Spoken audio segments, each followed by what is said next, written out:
Hello, হে অভিজিৎ বল। কিরে, কি করছিস? এই তো বন্ধু বসে আছি। ভালোই হলো তুই কল করেছিস। চল একদিন দেখা করি। একদিন কেন রে, চল আজকেই দেখা করি। ওকে ভাই, দেখা হচ্ছে।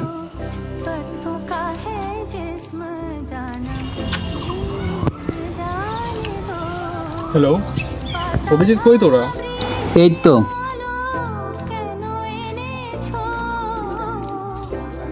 তা অনেকদিন পর দেখা তোদের সাথে, কেমন আছিস তোরা? ওই একরকম চলছে আর কি। তোর কি অবস্থা? আচ্ছা বন্ধু, আমার কথা চা, তোর কি অবস্থা? তোর ডিফেন্সে যাওয়ার স্বপ্নটা কি হলো? আরে ভাই, পরিবারের চাপ, ডিফেন্স তো দূরের কথা, নিজেই সময় পাই না। আচ্ছা রাজ, অভিজিৎ তোদের কি অবস্থা? তোদের গানের স্বপ্নের কি হলো? ধূর আর স্বপ্ন। পরিবারের চাপে স্বপ্ন স্বপ্নই রয়ে গেল। আচ্ছা ভাই, ওসব কথা চা, চলো চা খেতে যাবে।